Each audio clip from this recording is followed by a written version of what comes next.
বাংলাকে সম্মান জানিয়ে আমরা জয় বাংলা একবার নয় 1000 বার বলবো, লক্ষ বার বলবো, বজ্রকণ্ঠে বলবো। নতুন করে ভোট আসলেই এনআরসি করতে হবে, ভোটার লিস্টে নাম কাটতে হবে। আর ইলেকশন কমিশন আপনাকে অনেক প্রণাম জানাই, অনেক সালাম জানাই। প্লিজ দয়া করে বিজেপির ললিপপ হবেন না, প্লিজ দয়া করে বিজেপির ললিপপ হবেন না, তাহলে কিন্তু দেশের মানুষ ক্ষমা করবে না। যারা বাংলার ভোটার তাদের করতে দিন। বারে বারে আসবে আর বলবে বাংলায় নাকি সব বাংলাদেশিরা থাকে। আচ্ছা বলুন তো, ছোট্ট একটা প্রশ্ন, আমি এর উত্তরটা পেয়েছি বিখ্যাত পরিচালক গৌতম ঘোষের কাছ থেকে। আপনারা দেখবেন উনি এটা বলেছিলেন ফেসবুকে, টুইটে। কথাটা কি, আমরা তো তখন জন্মাইনি, আমাদের দোষ দিচ্ছে। বুঝুন অবস্থা। বলছে এখানে নাকি সব বাংলাদেশ হয়ে গেছে। কোথা থেকে হলো? 1947 সালে স্বাধীনতা আন্দোলনের পর যখন দেশ ভাগ হয়েছিল, আপনারা কি করেছিলেন? ভারত ভাগ করতে গিয়ে বাংলাকে ভাগ করেছিলেন আর পাঞ্জাবকে ভাগ করেছিলেন। তার কারণ, চলে যান আন্দামান সেলুলার জেলে, আমি রেপ্লিকা তুলে নিয়ে এসেছি আলিপুর মিউজিয়ামে। ওখানে যদি সংখ্যাটা দেখেন দেখবেন 700-র ওপর বাঙালি অ্যারেস্ট ছিল যারা স্বাধীনতা আন্দোলন করেছিল, প্রায় 90%। আর 10% ছিল পাঞ্জাবিরা। ওরা জানতো বাংলাকে ওরা শায়েস্তা করতে পারবে না, বাংলার শক্তির কাছে পারবে না। তাই ওরা কি করেছিল? বাংলাটাকে ভাগ করে দিয়েছিল আর পাঞ্জাবটাকে ভাগ করে দিয়েছিল। পাঞ্জাবের একটা পাকিস্তান আছে, পাঞ্জাবের পাশে যে পাকিস্তান, পাকিস্তানেও একটা পাঞ্জাব আছে, জেনে রাখবেন। কই সে কথা তো বলো না। তাহলে আমাদের পাশে বাংলাদেশ তো আমরা তৈরি করিনি, তোমরা করেছো, তোমাদের পিতামহরা করেছো। আমাদের ভাষা যদি এক হয়, আমরা কি করতে পারি? আমরা কি করতে পারি? বাংলা ভাষা সারা পৃথিবীতে 5ম স্থানে আছে এবং সারা এশিয়াতে 2য় নম্বর স্থানে আছে। Bangla international language. বাংলা ভাষায় কথা বললেই হোটেলে ঢুকতে দেবে না, বাংলা ভাষায় কথা বললেই কাজ করতে দেবে না, বাংলা ভাষায় কথা বললেই ছাত্রছাত্রীদের পড়তে দেবে না। বাংলা ভাষা তো বলবোই, বাংলা ভাষা, অন্যান্য ভাষাও বলবো, কেউ তো আপত্তি করেনি, সব ভাষাকে সম্মান করি। তো বাংলা ভাষা বলবো না কেন? তোমাদের মাথায় কি মগধের মরুভূমি আছে? ওদের মাথায় হচ্ছে মগধে মরুভূমি আছে। ওটা হ্যাঁ বলে না, শুধু না বলে। বাংলাকে সহ্যই করতে পারে না, বাংলা দেখলেই তরবর করে জ্বলে।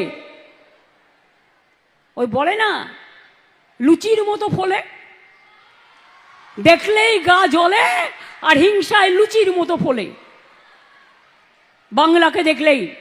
আরে বাংলা ভাষায় রবীন্দ্রনাথ ঠাকুর কোন ভাষায় কথা বলেছেন? দুটো জাতীয় সঙ্গীত এখানকার বাংলাদেশেরও ছিল, এখন কি আছে আমি জানি না। বন্দে মাতরম ন্যাশনাল সং কে লিখেছিলেন? বঙ্কিমচন্দ্র চট্টোপাধ্যায়। জন্ম কোথায়? বাংলায়। জয় হিন্দ স্লোগান কার? নেতাজি সুভাষচন্দ্র বোস। কোথায় লড়েছিলেন? বাংলা থেকে। সেই যে হারিয়ে গেল, আমরা তার জন্মদিনটা জানি, তার মৃত্যুদিনটা আজ পর্যন্ত আমরা কেউ জানি না। দেশবন্ধু কোন ভাষায় কথা বলতেন?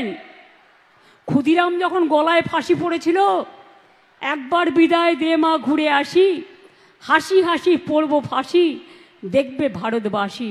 ভাষাটা কি ছিল মশাইরা? মহাশয়দের জিজ্ঞেস করুন, হিন্দু না ওরা মুসলিম? ওই জিজ্ঞাসে কোনজন? কান্ডারি বলো ডুবিছে মানুষ, সন্তান মোর মার। কে মানুষটি? বিদ্রোহী কবি নজরুল ইসলাম। তার জন্মস্থান কোথায়? আপনাদের বর্ধমান জেলায় চুরুলিয়া গ্রামে। ফাঁসির মঞ্চে গেয়ে গেল যারা জীবনেরও জয়গান, 80 লক্ষে দাঁড়ায়ছে তারা, দিবে কোন বলিদান? কে লিখেছিলেন? নজরুল লিখেছিলেন। সারে জাহাঁ সে আচ্ছা হিন্দুস্তান হামারা, কে লিখেছিলেন? ইকবাল লিখেছিলেন। বাংলার অবদানের কথা ভুলবেন না। বাবা সাহেব আম্বেদকর, আপনারা কি জানেন সর্বপ্রথম কোথা থেকে তিনি এমপি নির্বাচিত হয়েছিলেন? বাংলার অ্যাসেম্বলি থেকে। মনে রাখবেন, যিনি সংবিধান তৈরি করেছিলেন, সংবিধান কমিটির ড্রাফটিং কমিটির চেয়ারম্যান ছিলেন। ভুলে যাবেন না, বাংলার ইতিহাসটাকে মনে রাখুন। আর যদি শুধু বলেন সব বাঙালি মানে বাংলাদেশি, 1971 সালের মার্চ মাস পর্যন্ত আপনারাই গভর্নমেন্ট অফ ইন্ডিয়া চুক্তি করেছিলেন যারা এখানে আসবেন তারা ইন্ডিয়ান সিটিজেন। হ্যাঁ, মানুষের একটা অভ্যাস থাকে। আচ্ছা বলুন তো, মুর্শিদাবাদের লোক যে ভাষায় কথা বলে বাংলা, বর্ধমান কি সেই ভাষায় বলে? তাদের লোকাল একটা টিপিক্যাল টাইপ অফ উচ্চারণ আছে। স্কুলে গেলে একটা ভাষা আমরা বলি, বাড়িতে গেলে একটা বলি। আমি তো বীরভূমের মেয়ে, ওখানেই আমি জন্মেছিলাম প্রথমে, তারপরে চলে এসেছিলাম কলকাতায়।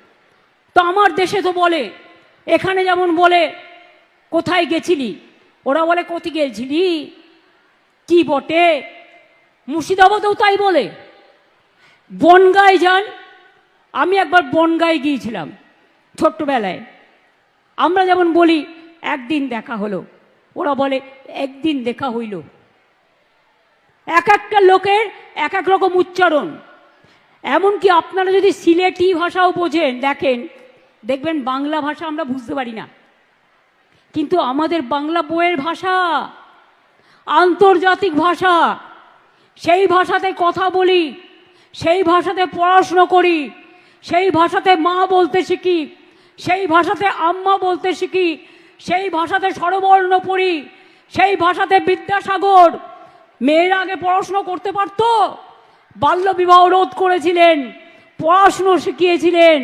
রাজা রামমোহন রায় সতীদাহ প্রথা নিবারণ করেছিলেন।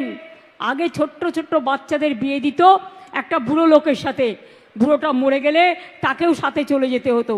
এই বিধবা বিবাহ প্রচলন করেছিলেন ঈশ্বরচন্দ্র বিদ্যাসাগর, এবং সতীদাহ প্রথা করেছিলেন রাজা রামমোহন রায়। কোথায় পাবেন এই সংস্কার? বাংলায় প্রথম আইন হয় সতীদাহ প্রথার, তারপরে সারা ভারতবর্ষে হয়। সুতরাং মনে রাখবেন, এ মাটি আমার সোনার মাটি, এ মাটি সোনার চেয়েও খাঁটি। এই মাটিতেই জন্ম নিল রবীন্দ্র নজরুল, একই বৃন্তে দুটো কুসুম, আলোকময় সে ফুল। তাই বাংলার ঘরে ঘরে নতুন প্রজন্ম হাল ধরো আজ ভারতের দরবারে। আমরা হারব না, মাথা নত হবে না। বাংলা চলবে নতুন করে, বাংলা গাইবে নতুন সুরে। আমার জয় বাংলা স্লোগানই আজকে সবার স্লোগান। তার কারণ বাংলাকে সম্মান জানিয়ে আমরা জয় বাংলা একবার নয়, 1000 বার বলবো, লক্ষ বার বলবো, বজ্রকণ্ঠে বলবো। আমি চাই আমার কন্যাশ্রী মেয়েরা অনেক বড় হোক। আমিও কখনো কখনো বই লিখি, কাজ করি। কন্যাশ্রী মেয়েদের মধ্যে কেউ পাইলট হয়েছে, কেউ ডাক্তার হয়েছে, কেউ ইঞ্জিনিয়ার হয়েছে, কেউ টিচার হয়েছে, কেউ প্রফেসর হয়েছে, শিক্ষাশ্রী থেকেও হয়েছে, মেধাশ্রী থেকেও হয়েছে, ঐক্যশ্রী থেকেও হয়েছে। সবাই, আমি মনে করি বাংলার সংস্কৃতিকে যতই হিংসা করো কিচ্ছু লাভ নেই। ভাষা সন্ত্রাস মানব না, বাংলার অসম্মান মানব না, বাংলার অপমান মানব না। আজকে তুমি ক্ষমতায় আছো তাই বাংলাকে ভাতে মারার চেষ্টা করছো, বাংলার সব টাকা ইকোনমিকভাবে ব্লকেট করে দিচ্ছ। ভাই, আজ তুমি আছো, কাল তুমি থাকবে না, তখন তোমাদের কি হবে? তখন তোমাদেরও বুঝতে হবে। যেমন দেখাবে মানুষ কিন্তু তেমনই দেখাবে। Charity begins at home. নিজের থেকে শিক্ষা নাও। আমি মনে করি মানুষকে অবজ্ঞা করা, অবহেলা করা, কুসংস্কারচ্ছন্ন করা, আর তারা ঠিক করবে। আগে বলতে মমতাজি তো দুর্গা পূজা করনে নেই দেতা, এখন দেখছে কোনো লাভ নেই। এখন বলছে জয় মা দুর্গা। বাপরে কি জোরে বলছে, আমাদের থেকেও জোরে বলছে, কারণ ভোট আসছে, ভোট পাখি। ওদের ধর্ম একটাই, মন গড়া হিন্দু ধর্ম, রামকৃষ্ণ নয়, স্বামী বিবেকানন্দ নয়, রবীন্দ্র নজরুল নয়, আম্বেদকর নয়, বিরসা মুন্ডা নয়, ওদের একটাই, ওরা নিজেরা তৈরি করেছে একটা, সেটাকে সবার উপর চাপিয়ে দেবে। সেটা হবে না। সেটা আজ কেন, 1000 বছর ধরে চেষ্টা করলেও হবে না। বাংলা তার নিজস্বতায় সমৃদ্ধ এগিয়ে যাবে। আজকের যারা ছাত্রছাত্রী, আজকের যারা কৃষক শ্রমিক, আজকের যারা যৌবন, আমি মনে করি তারা আগামী দিনেও বাংলা মাকে রক্ষা করবে, বাংলার মাটিকে রক্ষা করবে, বাংলার সম্মানকে রক্ষা করবে। আর ক্ষুদিরাম অনেক তৈরি হবে, নিজের গলায় ফাঁসি করে দেশের জন্য বলিদান দেবে, কিন্তু মাথা নত করবে না। এটা মাথায় রেখে দিন। আমি এইটুকু বলে, আমার মা বোনেরা অনেক দূর থেকে এসছেন, যে লক্ষ্মী সেই সরস্বতী, সতী সীতা, সীতা সাবিত্রী, সতী দময়ন্তী, অহল্যা বাই থেকে শুরু করে রোশেনারা, জাহানারা, বিরসা মুন্ডা বা হাসদা বা টুডু থেকে শুরু করে, বা মতুয়া বা রাজবংশী বা নানা জনজাতি থেকে শুরু করে সবাই মানুষ। এটা আমাদের সবচেয়ে বড় পরিচয়। মনুষ্যত্বের জয় হোক, মানবিকতার জয় হোক। শুধু শিক্ষা হলেই মেধা হয় না, মেধা জন্মায় মাটির ঘরে। মনে রাখবেন, মেধা জন্মায় গ্রাম প্রান্তরে, গ্রামের অন্তরে। আমরা যারাই শহরে থাকি না কেন, আমাদের সকলের একটা করে নিজস্ব গ্রাম আছে। ম্যাক্সিমাম যারা কলকাতায় থাকেন, বিভিন্ন জায়গায় থাকেন। কাজেই আমি রাঙামাটিকে প্রণাম জানিয়ে, বর্ধমানের শস্য শ্যামলা আমার সবুজ মাকে প্রণাম জানিয়ে, সবুজ বিপ্লবকে প্রণাম জানিয়ে, মায়েদের সকলকে প্রণাম সালাম জয় জোহার জানিয়ে, ভাই বোনেদের আমার অনেক ভালোবাসা, শুভনন্দন, শুভকামনা জানিয়ে, আর আমার ছাত্রছাত্রীরা জয়ী হও, জয়ী হও, জয়ী হও, জয় হে, জয় হে, জয় হে। মাথা উঁচু করে দাঁড়াও এবং একদিন বলবে বন্দে মাতরম, একদিন বলবে জয় হিন্দ, আর লাস্টে বলবে জয় বাংলা।